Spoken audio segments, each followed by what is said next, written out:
السلام علیکم ناظرین، امید کرتا ہوں آپ تمام لوگ خیر و عافیت سے ہوں گے۔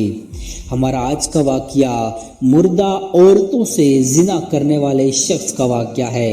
امام ظاہری رحمۃ اللہ علیہ نقل کرتے ہیں کہ حضرت عمر رضی اللہ تعالیٰ عنہ روتے ہوئے حضور نبی کریم صلی اللہ علیہ وآلہ وسلم کی خدمت میں حاضر ہوئے۔ آپ نے وجہ پوچھی تو عرض کیا کہ یا رسول اللہ صلی اللہ علیہ وآلہ وسلم، دروازے پر ایک نوجوان رو رہا ہے جس نے میرا دل جلا دیا ہے۔ فرمایا عمر اسے اندر لے آؤ۔ وہ نوجوان روتا ہوا آپ صلی اللہ علیہ وآلہ وسلم کی خدمت میں حاضر ہوا۔ حضور صلی اللہ علیہ وآلہ وسلم نے اس سے رونے کی وجہ پوچھی۔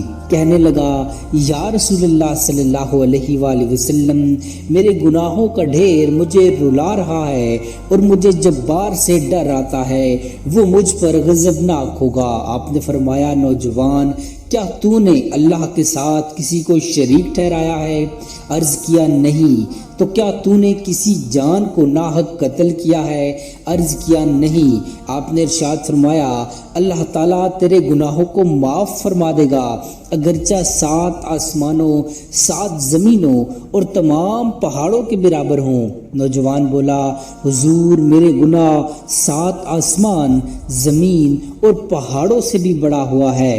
آپ نے ارشاد فرمایا تیرا گناہ بڑا ہے یا اللہ؟ کہنے لگا میرا گناہ بڑا ہے۔ فرمایا تیرا گناہ بڑا ہے یا اللہ؟ اس نے کہا میرا گناہ بڑا ہے۔ ارشاد فرمایا تیرا گناہ بڑا ہے یا تیرا اللہ؟ کہنے لگا ہاں البتہ میرا اللہ اور اس کا رحم بہت بڑا ہے۔ پس ارشاد فرمایا کہ گناہ عظیم کو خدائے عظیم ہی معاف فرمائے گا جو بہت ہی عفو درگزر کرنے والا ہے۔ پھر فرمایا ذرا اپنا گناہ تو بتا۔ اس نے عرض کیا کہ یا رسول اللہ صلی اللہ علیہ وآلہ وسلم، مجھے آپ سے حیا آتی ہے۔ آپ نے پھر پوچھا۔ کہنے لگا کہ میں کفن چور تھا اور 7 سال تک یہی پیشہ کیا۔ ایک دفعہ انصار کی ایک لڑکی فوت ہوئی، میں نے اس کی قبر کھودی، کفن اتار کر چل دیا۔ ابھی تھوڑا دور ہی گیا تھا کہ شیطان نے مجھ پر غلبہ پایا اور میں نے لوٹ کر اس سے مجامت کر لی۔ ابھی میں قبر سے نکل کر تھوڑی ہی دور گیا تھا، کیا دیکھتا ہوں کہ وہ لڑکی کھڑی پکار کر کہہ رہی ہے کہ اے نوجوان، تجھے قیامت کے دن جزا و سزا دینے والے سے حیا نہیں آتی؟ جس وقت وہ اپنی کرسی فیصلے کے لیے رکھے گا اور ظالم سے مظلوم کا بدلہ دلوائے گا، تو مرنے والوں کے مجمع میں مجھے ننگا کر کے چل دیا ہے اور میرے اللہ کے روبرو مجھے بحالت جنابت حاضر ہونے پر مجبور کر دیا ہے۔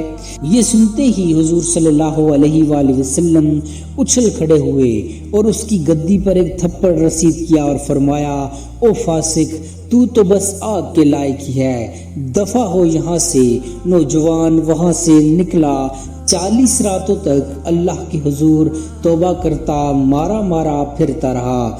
40 راتوں کے بعد آسمان کی طرف سر اٹھا کر کہنے لگا اے محمد صلی اللہ علیہ وآلہ وسلم کے خدا، آدم اور حوا کے معبود، اگر تجھے میری توبہ منظور ہے تو حضور صلی اللہ علیہ وآلہ وسلم اور آپ کے صحابہ کرام کو اس کی خبر دے دے، ورنہ پھر آگ بھیج کر مجھے جلا دے اور آخرت کے عذاب سے نجات دے دے۔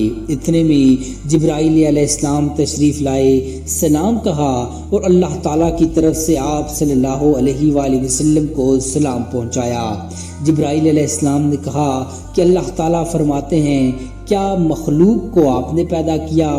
فرمایا مجھے بھی اور تمام مخلوق کو اسی نے پیدا فرمایا۔ عرض کیا وہ پوچھتے ہیں کیا آپ مخلوق کو رزق دیتے ہیں؟ فرمایا بالکل، مجھے بھی اور تمام مخلوق کو اللہ تعالیٰ ہی رزق دیتے ہیں۔ عرض کیا وہ پوچھتے ہیں کیا بندوں کی توبہ آپ قبول کرتے ہیں؟ فرمایا بالکل، میری بھی اور تمام بندوں کی توبہ وہی قبول فرماتا ہے۔ پھر کہا کہ اللہ تعالیٰ فرماتا ہے کہ میں نے اپنے بندے کی توبہ قبول کر لی، آپ بھی اس پر نگاہ شفقت فرمائیے۔ حضور صلی اللہ علیہ وآلہ وسلم نے اس نوجوان کو بلا کر اسے توبہ قبول ہونے کی بشارت سنائی۔ معزز ناظرین، اس واقعے سے ہمیں یہ سبق ملتا ہے کہ عقل مند آدمی کو اس سے سبق لینا چاہیے اور جاننا چاہیے کہ زندہ کے ساتھ زنا کرنا مردے کے ساتھ زنا کرنے سے زیادہ بڑا گناہ ہے۔ اس کی معافی کے لیے حقیقی اور سچی توبہ کرنی چاہیے۔ تو دیکھیے، جب سچی توبہ پیش کی تو اللہ تعالیٰ نے اسے معاف فرما دیا۔